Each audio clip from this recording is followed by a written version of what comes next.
For Victims and Villains, my name is Josh, and today we are talking about some of the fantastic titles to expect and anticipate at this year's Fantasia Fest.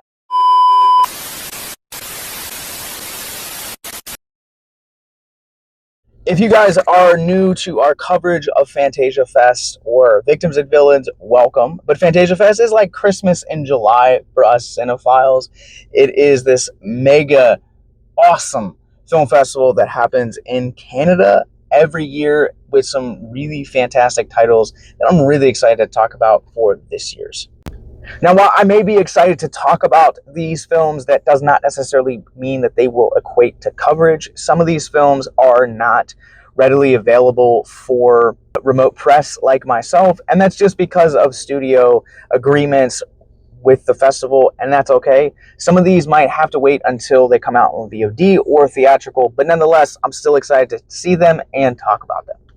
First up, I'm going to talk about the movie The Last Footage. Now, this is the first found footage for the country of Myanmar, and anytime there is a country first, whether you're talking about an animated film, a stop motion film, a horror film, found footage, romantic comedy, drama, whatever the case is, anytime there's a first, it automatically piques my interest, and I want to see really kind of what this groundbreaking moment is for this country and for these filmmakers. Next up is Buddy. Now, this is essentially a children's show gone violent, and I love films like this. I think that Death to Smoochie is one of Robin Williams' most criminally underrated films. Willy's Wonderland a few years ago was in my top 10. I love Nicolas Cage versus animatronics. I'm kind of so-so on the Five Nights at Freddy's movie, but they were still entertaining. And I also got to say that Mr. Crockett is a fantastic film as well. It's now streaming on Hulu. We can also provide coverage of that as well. Stay tuned to the end of the video. But I also think this cast is just incredible. You have Keegan-Michael Key in the titular role, which is such an anomaly for him, but I'm so excited to see what he does with this character. And also at the same time, you have Kristen Milioti. I don't know how to pronounce her last name, but she's coming off of a exceptionally just incredible performance in The Penguin, and so kind of have this be her follow-up makes me that much more excited. This has been, again, one of my most anticipated films since Sundance. Next up, we have Teenage Sex and Death at Camp Miyamasa. I think I pronounced that right. But this is Jane Shoburn's follow-up to I Saw the TV Globe, which was my movie of the year in 2024.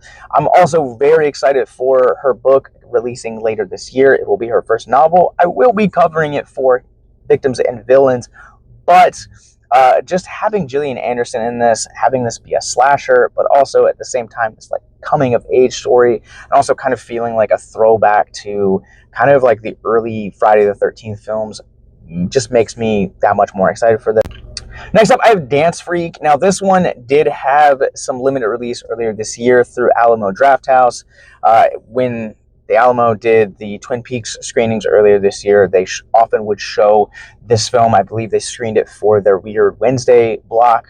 And this film just kind of had my attention. Essentially, this is about a virus that makes people want to dance. At least that's what I get from the trailers. But the fact that this is black and white and just really looks like a weird time just makes me incredibly interested and incredibly intrigued. And I'm very excited to potentially get to see this film. And finally, my most anticipated movie for this year's Fantasia Fest is The Leader. When it comes to the subject of true crime, there is no cult or no subject that fascinates me more than Heaven's Gate, and this one is all about Heaven's Gate. This is kind of the rise and ultimately fall of the cult, and I love everything about this, and the cast as well as Vera Farmiga, Tim Blake Nelson, Simon Rex, Jim Parsons. All of this just looks absolutely exceptional. I think this could potentially be one of the best films of the year. I definitely think it has that potential, and I'm very excited to potentially screen this and ultimately see this when I get a chance to. But The Leader is my most anticipated movie this year. All right, in the show notes below, you guys will find links to check out more about Fantasia Fest, this year's programs, short films, feature films, everything else that they do. They're a great festival. if you ever get a chance to I check them out, highly recommend it. They're always one of my favorite times of the year. But also on that note, in the show notes below, you guys will find links to our mental health resource library. If you are new to Victims and Villains, we are a nonprofit that creates content like what you're watching right now, talk about movies and books and things of that nature, but also to remind you that you're not alone and that mental health does matter. And we provide mental health show notes below. Now, all of these films, should I be able to cover them, and all of the films we'll be covering about in Fantasia Fest this year will get their own separate video kind of discussing how the films address mental health as well.